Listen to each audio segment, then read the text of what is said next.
사랑하는 성도 여러분, 영혼이 잘되어 범사가 잘되고 강건하시기를 주 예수님의 이름으로 축원합니다. 오늘은 창세기 21장 1절로 12절에 나타내신 하나님의 뜻을 전하고자 합니다.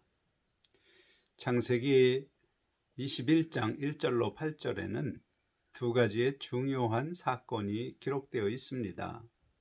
곧 사라가 노년에 아들 이삭을 낳고 8일 만에 할례를 행한 일과 또 할례받은 이삭이 어머니 사라의 젖을 먹고 성장하여 젖을 뗀 날에 아브라함이 잔치를 베푼 것입니다. 아브라함이 100세에 그리고 사라가 90세에 아들을 낳고 이름을 이삭이라 지었습니다. 영어 표현을 보면 사라는 하나님께서 자기에게 웃는 자를 주셨다고 고백합니다. 동시에 이 일을 듣는 모든 사람이 다 나와 함께 웃으리라 말합니다. 사람의 웃음은 다양한 의미가 있습니다. 기쁜 일이 있어서 유쾌하게 크게 웃는 웃음도 있지만 크게 웃더라도 억지로 웃는 웃음도 있고 비웃는 웃음도 있고 소리 없이 웃는 미소도 있습니다. 이삭은 많은 웃음 중 기쁜 일이 있을 때 유쾌하게 크게 웃는 웃음을 뜻합니다.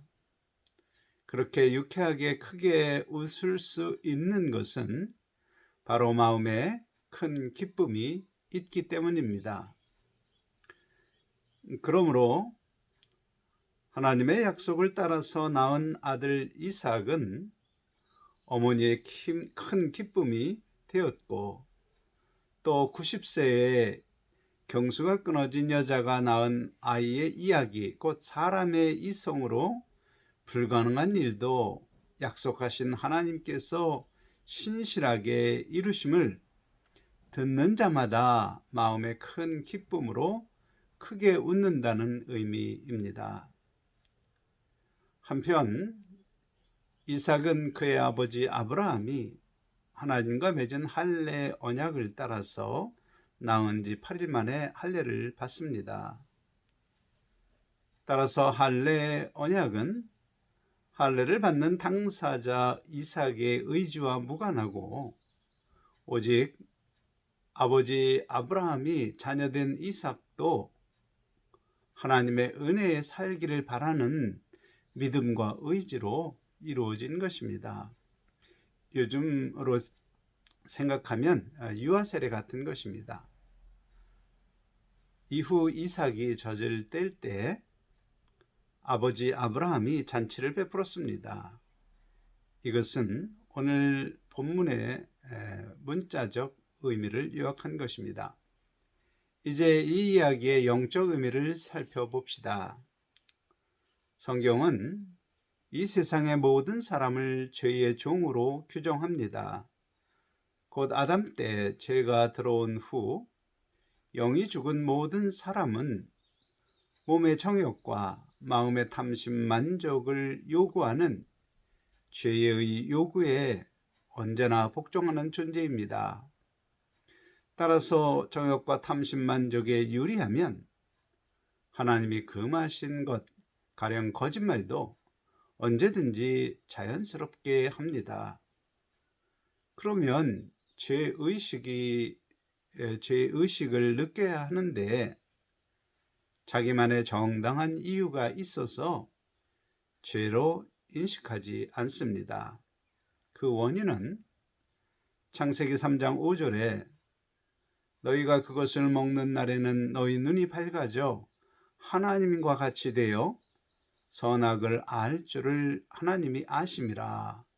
이 말씀이 암시하는 것처럼 사탄이 넣어준 생각을 받아서 스스로 자기를 하나님처럼 지혜롭고 선하고 의롭게 여기며 선악을 판단하는 교만이 양심을 덮어버렸기 때문입니다. 곧 교만이 하나님의 법이 새겨진 양심을 덮어버린 결과 모든 일을 자기 생각 기준으로 선악을 판단하고 자기가 행한 일은 선하고 의롭고 지혜롭게 여깁니다. 그런 사람의 모습을 가장 잘 나타내는 말이 내로남불입니다. 그 성경 기준으로 보면 간음이요 불륜이지만 자기 생각으로 사랑이요 로맨스로 판단합니다. 그렇게 내로남불로 사는 사람을 성경은 죄인이요 죄가 요구하는 대로 행하는 죄의 종으로 표현합니다.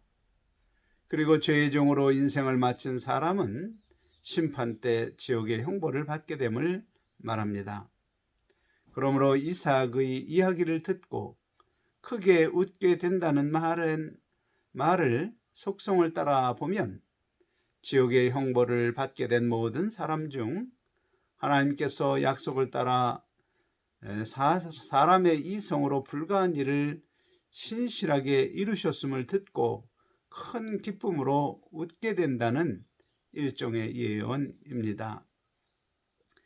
그 예언대로 예수 십자가의 대속의 은혜를 약속을 따라 이루셨고 그 복음을 듣는 자마다 큰 기쁨을 누립니다. 한편 창세기 17장 6절로 8절에 할례 언약에 기록되어 있는데 그 할례 언약을 가만히 보면 하나님이 하신 약속은 아브라함과 그의 자손들에게 번성하게 하고 하나님이 그들의 하나님이 되리라는 것과 그들에게 가나안 땅을 영원한 기업으로 주시겠다는 내용입니다. 그리고 이 언약에 들어가는 사람에게 하나님이 요구하시는 조건은 창세기 17장 10절 너희 중 남자는 다 할례를 받으라. 이것이 나와 너희와 너희 후손 사이에 지킬 내 언약이니라 입니다. 이 말씀대로 이삭이 할례를 받음으로 아버지 아브라함이 여호와 하나님과 맺은 언약이 이삭에게도 유효하며 아브라함의 하나님이 이삭의 하나님이 되고 약속의 땅을 영원한 기업으로 누리는 은혜 또한 이삭에게 주어집니다.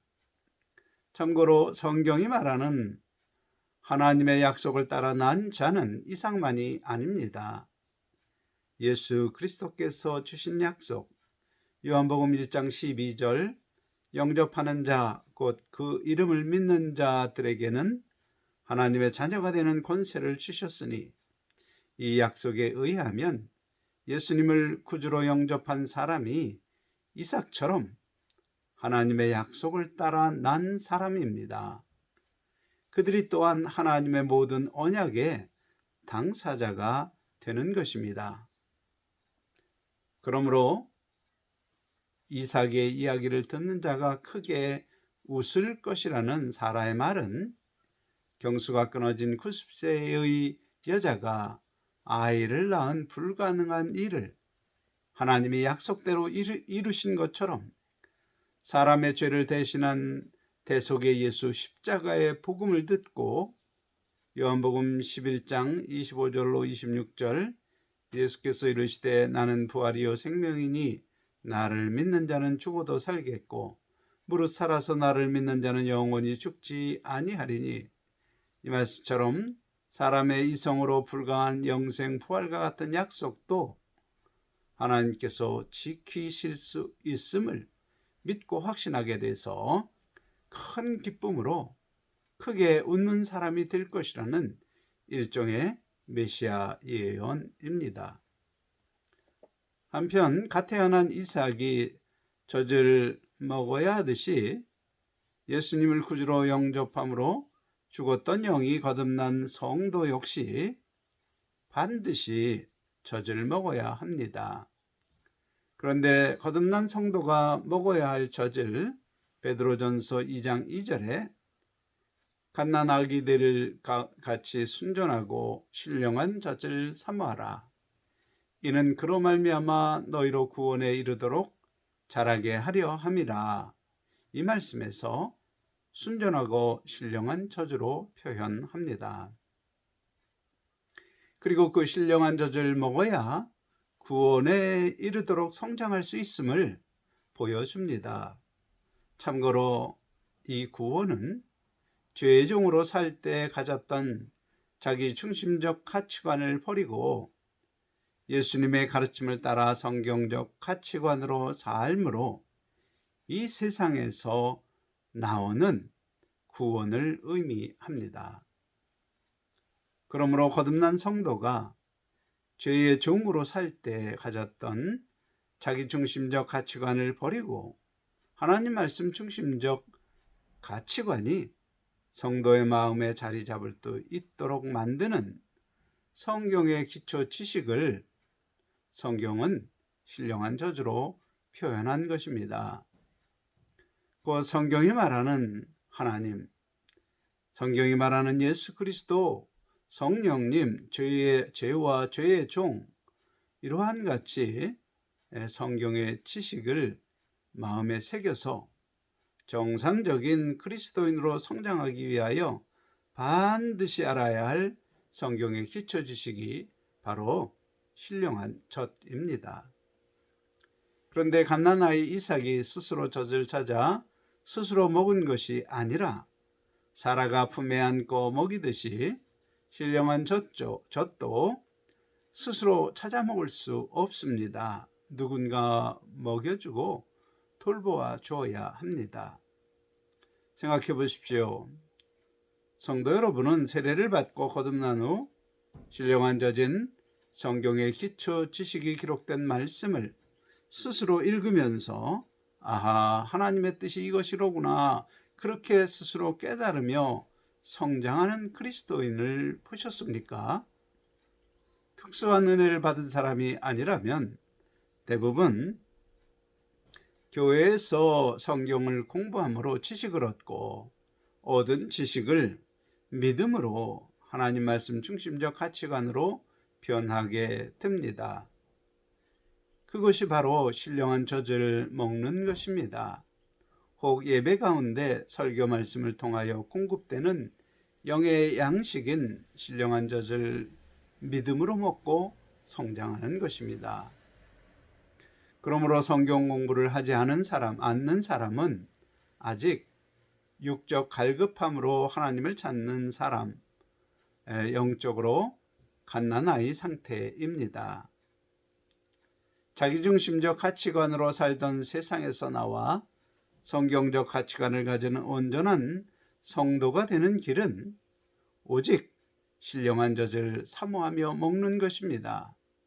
곧 교회에서 배운 성경의 지식을 기초로 가치관이 새롭게 형성되어야 비로소 하나님의 거룩한 성품을 담는 하나님의 자녀로 성장합니다. 창세기 21장 8절, 아이가 자라매 젖을 떼고 이삭이 젖을 떼는 날에 아브라함이 큰 잔치를 베풀었더라. 이 말씀은 스스로 밥을 먹을 수 있을 만큼 성장한 이삭을 보며 아버지 아브라함이 기뻐하며 큰 잔치를 베푼 것처럼 성도가 갓난아이 신앙에서 성장하여 스스로 밥을 먹을 수 있는 성도로 성장한다면 하나님 아버지께서 하늘에서 잔치를 베풀고 기뻐하심을 보여주는 상징적 표현입니다. 그러면 젖을 떼면 먹게 되는 밥은 무엇을 상징할까요?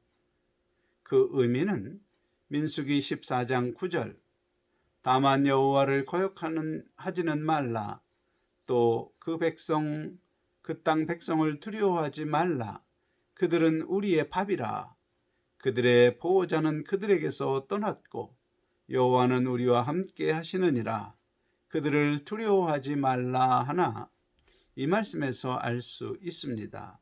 곧 출애굽한 이스라엘 백성이 약속의 땅 가나안에 들어가기 위하여 반드시 물리쳐야 할 기골이 장대한 아낙 자손을 바로 먹어야 할 밥으로 표현한 것입니다.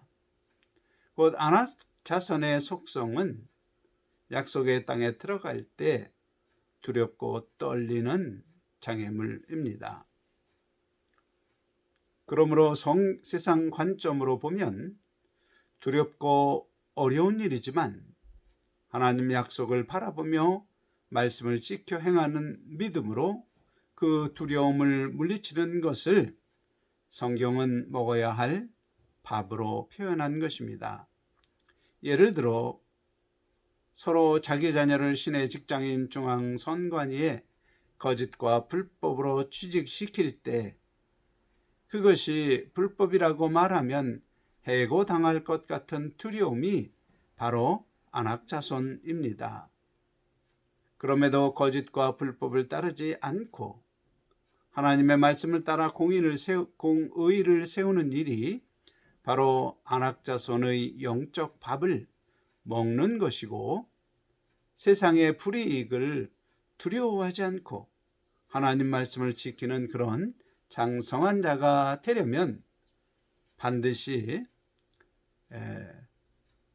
신령한 젖을 먼저 먹고 성장한 후 젖을 떼야 밥을 먹는 것입니다. 그 성경의 지식을 기초로 새로운 가치관, 하나님 말씀 중심의 가치관으로 변화될 수 있도록 성경을 배워 마음에 새겨야 비로소 하나님의 일을 할 수 있는 장성한 자의 첫걸음을 딛는 것입니다. 그러므로 하나님이 기뻐하시는 것입니다.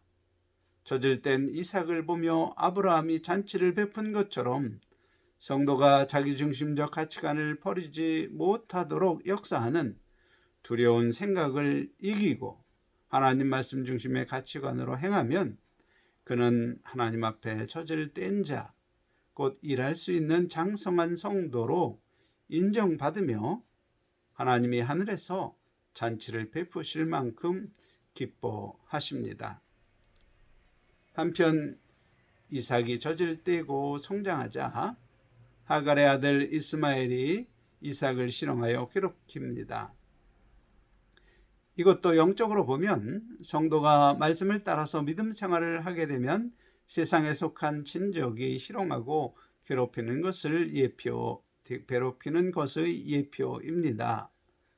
그것을 갈라디아서 4장 29절에는 그러나 그때의 육체를 따라 난 자가 성령을 따라 난 자를 핍박한 것 같이 이제도 그러하도다 말합니다. 곧 약속을 따라 거듭난 성도가 성장하여 하나님의 말씀을 지키려 하면 육체를 따라 난 세상에 속한 사람이 희롱하고 핍박을 하는 것은 아브라함 때부터 지금까지 계속되고 있습니다. 가령 믿는 아내가 하나님 말씀을 따라 11조를 하면 믿지 않는 남편은 미쳤다고 말합니다. 그런 것이 바로 육으로 난 이스마엘이 약속으로 난 이삭이 젖을 뗄 때쯤 희롱하고 핍박하는 모습을 담긴 우리들의 모습입니다.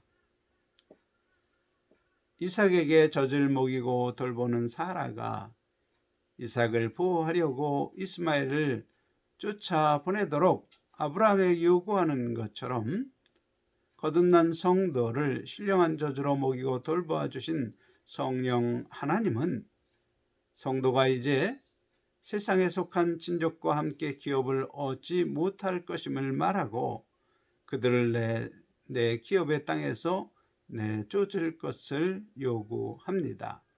곧 하늘 상급을 자기 중심적 지혜로 받을 수 없음을 말하는 것입니다. 하지만 혈육으로 얽혀있는 아브라함은 무를 단칼에 자르듯이 하지 못하고 고민합니다. 아무리 아브라함이 많이 고민을 해도 하나님은 내쫓으라 말씀합니다. 아브라함은 역시 믿음의 조상으로 불릴만 합니다. 그는 하나님의 음성을 듣고 즉시 순종합니다. 자기의 의견을 전혀 내세우지 않습니다. 이스마엘을 내쫓는 것을 깊이 묵상하면 영적 이스마엘은